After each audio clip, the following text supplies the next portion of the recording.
If you want simple exposure to the US stock market, there's a good chance you're looking at an S&P 500 ETF. But here's the problem. There are several S&P 500 ETFs that look almost identical on the surface. SPY, VOO, IVV, and a few smaller alternatives all track the same index.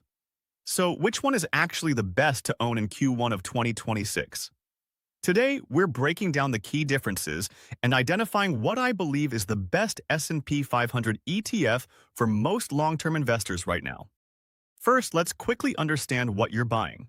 The S&P 500 index represents roughly 500 of the largest publicly traded companies in the United States, including companies like Apple, Microsoft, Nvidia, Amazon, and Alphabet. It's market cap weighted, meaning the largest companies make up the biggest portion of the index. Because of this structure, the S&P 500 has historically been one of the most efficient ways to gain diversified exposure to the U.S. economy. But the ETF wrapper you choose still matters. The three dominant S&P 500 ETFs are SPY from State Street, IVV from BlackRock's iShares division, and VOO from Vanguard. All three track the same index and hold essentially the same underlying companies. The biggest differences come down to cost, structure, and trading efficiency. Let's start with the most important factor for long-term investors: expense ratios. SPY currently charges about 0.09% annually. That may not sound like much, but compared to its competitors, it's actually quite expensive. Both IVV and VOO charge roughly 0.03% per year. That means SPY costs about 3 times as much to hold over time. Now, if you're trading frequently, that higher fee may not matter as much.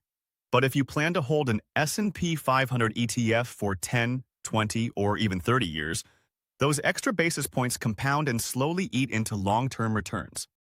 Next comes structure. SPY is actually structured as a unit investment trust, which comes with a few limitations.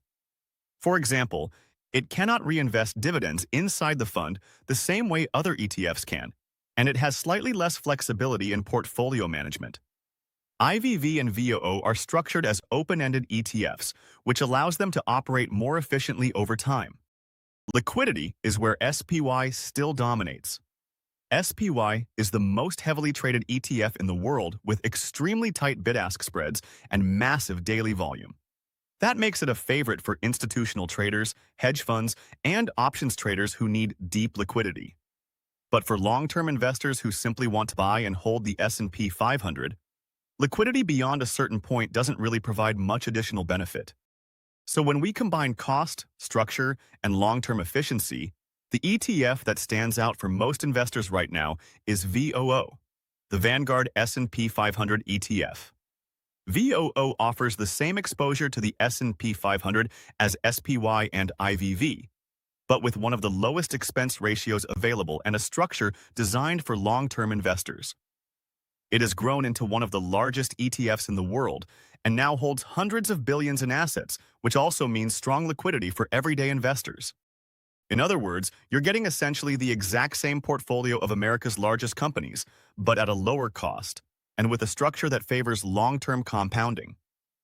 And when investing is this simple, cost and efficiency really are what matter most. That's why for Q1 of 2026, if you're looking for a core S&P 500 holding, VOO continues to be one of the best choices for most investors, building a long-term portfolio around the U.S. equity market. If you enjoyed this breakdown and want more ETF analysis just like this, make sure to like the video, subscribe to the channel, and let me know in the comments which ETF you want me to cover next.